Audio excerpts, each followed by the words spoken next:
Hello viewers, আসসালামু আলাইকুম। সবাই কেমন আছেন? আশা করি সবাই অনেক ভালো আছেন। আপনারা অনেকেই ভার্চুয়াল মাস্টার কার্ড নিতে চান বা অনেকেই অনেক জায়গা থেকে ভার্চুয়াল কার্ড নিয়েছেন বা সেই সব কার্ড দিয়ে অনলাইনে পেমেন্ট করা যায় না, অনেক প্রবলেম হয়।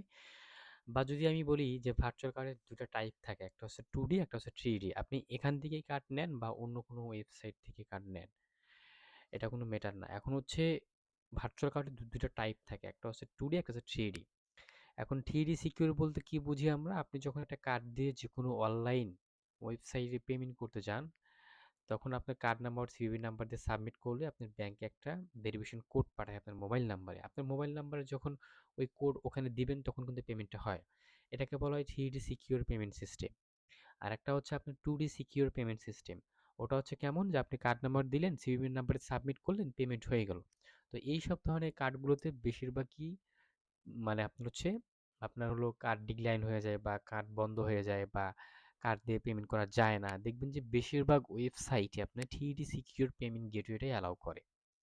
আর আপনি যদি এমন কোনো ওয়েবসাইট থেকে যদি আপনি ভার্চুয়াল কার্ড নিয়ে থাকেন যে আপনি অনলাইনে পেমেন্ট করলেন কিন্তু আপনার হচ্ছে কোনো ওটিপি আসলো না, তাহলে ওইসব ওয়েবসাইট থেকে বা ওইসব অ্যাপস থেকে আপনার কার্ড না নেওয়াই ভালো। কারণ আপনার 2D সিকিউর কার্ডগুলো এমন হয়ে থাকে যে অন্যের কার্ড চুরি করা কার্ড সেগুলো আপনাদের কাছে বিক্রি করে থাকে, ঠিক আছে? এরকম হয়ে থাকে। তো আপনি যদি এই ওয়েবসাইট থেকে যদি একটি কার্ড নেন তাহলে আপনি হচ্ছে অনলাইনে কেনাকাটার ক্ষেত্রে বা ফেসবুক অ্যাড রান করার ক্ষেত্রে বা যেকোনো কাজের ক্ষেত্রে চাইলে আপনি ব্যবহার করতে পারবেন খুব সহজেই। আপনি যদি এই ওয়েবসাইটে আসেন তাহলে আপনি দেখতে পারবেন এই ওয়েবসাইটে ২ রকমের কার্ড পাবেন। আপনি যদি ডেস্কটপ থেকে এই ওয়েবসাইটে আসেন তাহলে আপনি দেখতে পাবেন যে এখানে কার্ড নামে অপশন আছে। আর যদি আপনি মোবাইল দিয়ে ভিজিট করেন তাহলে আপনি মেনু বার পাবেন। তো এখানে দেখেন আপনি কয়েক রকমের কার্ড পাবেন। একটা হচ্ছে মাস্টার কার্ড, একটা হচ্ছে ভিসা কার্ড। তো এখানে অনেকগুলো ভেরিয়েন্টের কার্ড আছে। যেমন যদি আপনি $50 কার্ড আছে, যেমন হচ্ছে আপনার $100 কার্ড আছে। আপনার যে কার্ডটা পছন্দ আপনি সেটাই চাইলে কিনতে পারেন। এখন আপনারা অনেকে প্রশ্ন করতে পারেন যে এখানে প্রাইস দেখাচ্ছে ৳১০,২০০ এবং কার্ডের ব্যালেন্স দেখাচ্ছে $100। তাহলে তাহলে কি আমি কার্ডের মধ্যে ব্যালেন্সটা পাবো? হ্যাঁ, আপনি কার্ডের মধ্যে ব্যালেন্সটা পাবেন। এবং এই ব্যালেন্স দিয়ে চাইলে আপনি যেকোনো কাজে ব্যবহার করতে পারবেন। তো আজকে আমি আপনাদেরকে একটা কার্ড নিয়ে দেখাবো। ঠিক আছে? যে সাইটটা কেমন। তো আপনি চাইলে তাদের সাথে লাইভ চ্যাটে কথা বলতে পারেন। এখানে দেখেন লাইভ চ্যাট রয়েছে। এখান থেকে কার্ড নিতে হলে আপনাকে একটা অ্যাকাউন্ট খুলতে হবে। খুব সহজভাবেই আপনি এখানে অ্যাকাউন্ট খুলতে পারবেন। সেটা কিভাবে? আপনি হোমে যাবেন। হোমে যাওয়ার পরে কি করবেন? তো হোম পেজে আসার পর এখানে দেখেন গেট স্টার্টেড নামে একটা অপশন পাবেন। এখানে ক্লিক করে দিবেন।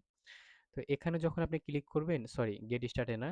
সো আমি এখান থেকে যাই, দেখেন গেট স্টার্ট এই যে নিচে লেখা রয়েছে বা আপনি চাইলে এখানে দেখেন এই যে জয়েন নাও, এখানে জয়েন নাওতে ক্লিক করলে আপনার এখানে ফার্স্ট নেম, লাস্ট নেম, তারপরে আপনার email address, password, confirm password. এখানে আপনি কি কি দিবেন দেখেন, এখানে আপনার ইমেল অ্যাড্রেসটা দিবেন আর এখানে ৮ সংখ্যার একটা পাসওয়ার্ড দিবেন, এখানেও সেম ৮ সংখ্যার একটা পাসওয়ার্ড দিবেন, নাম, কিছু নাম্বার, কিছু ক্যারেক্টার দিয়ে তারপরে রেজিস্ট্রেশনে ক্লিক করবেন। এখানে কিন্তু কখনোই ভুল ইমেল অ্যাড্রেস দিবেন না। যদি আপনি ভুল ইমেল অ্যাড্রেস দেন, তারা কিন্তু এটা ভেরিফাই করে। ঠিক আছে? তো আমার যেহেতু অ্যাকাউন্ট আছে, আমি এখান থেকে জাস্ট লগ ইন করে নিচ্ছি। হ্যাঁ? ঠিক আছে? তো আপনাদেরকে দেখাচ্ছি। তো আমি আমার অ্যাকাউন্টে লগ ইন করে নিয়েছি। আপনারা যখন লগ ইন করবেন, তখন এরকম ড্যাশবোর্ড পাবেন। ঠিক আছে? তো এখানে আপনি দেখতে পাবেন যে কারেন্ট ব্যালেন্স, আপনার ব্যালেন্স 0 থাকবে, আপনার কার্ড 0 থাকবে। ট্রানজ্যাকশনও 0 এবং আপনি চাইলে তাদের সাথে যদি আপনার কোনো প্রবলেম হয় আপনি চাইলে টিকিট ওপেন করতে পারবেন। এখন আপনি কার্ড কিনবেন কিভাবে? কার্ড কেনার জন্য ১ম আপনাকে যে কাজটি করতে হবে, আপনি যে কার্ডটি কিনবেন সেই কার্ডের প্রাইসটা কত সেটা আপনি দেখে নিবেন। আমি তো আজকে এই $১০০ একটা কার্ড কিনবো। আমি এখান থেকে $১০০ একটা কার্ড দেখছি। এই যে $১০০ একটা ভিসা কার্ড কিনবো ৳১০,২০০। তো এখান থেকে আমি এখন ড্যাশবোর্ডে যাবো। ড্যাশবোর্ডে যাওয়ার পর এখান থেকে ডিপোজিট মানিতে ক্লিক করব। ক্লিক করার পর দেখেন এখানে আপনি ব্যাংকের মাধ্যমেও চাইলে ডিপোজিট করতে পারবেন। দেখেন, এখানে কিন্তু ব্যাংকের অপশনও আছে। চিন্তা করা যায়? দেখেন ব্যাংকের অপশনও কিন্তু আছে। আপনি চাইলে এখানে নগদ, রকেট দিয়েও করতে পারবেন, বিকাশ পাবেন না। তো আমি এখান থেকে নগদ দিয়ে করে দেখাচ্ছি আপনাদেরকে। ১০,০০০ আমি ৩০০ দিলাম। ১০,৫০০ দিলাম আমি, ঠিক আছে? ৫০০ দিলাম, তারপরে কনফার্মে ক্লিক করলাম। সো কনফার্মে ক্লিক করার পর এখানে যে নগদ নাম্বারটা আসবে, এই নগদ নাম্বারে টাকাটা পাঠাতে হবে, ঠিক আছে? তো আমি টাকাটা একটু সেন্ড করি, নাম্বারটা তুলি। তো 01616।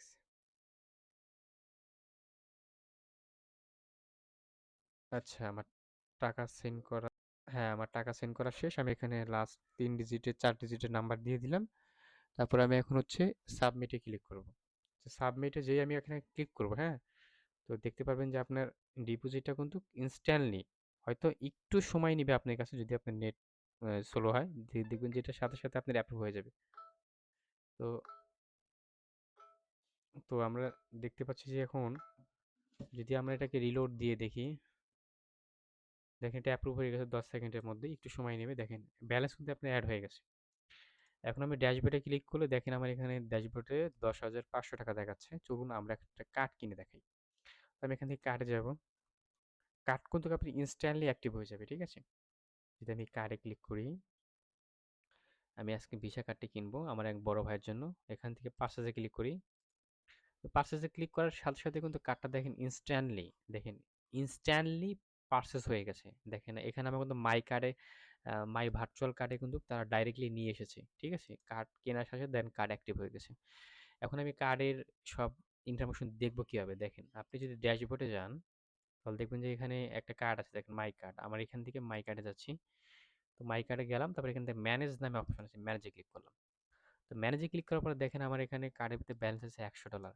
এখানে কিন্তু কার্ডের দেখেন কার্ড নাম্বার, তারপরে কার্ড এক্সপায়ার, তারপরে সিভিভি নাম্বার, এগুলো কিন্তু হাইড হয়ে আছে। কেন? আপনি যদি চোখের মতন যে একটা আইকন আছে দেখেন, এখানে যদি ক্লিক করেন তো আপনি এগুলো সবকিছু দেখতে পারবেন।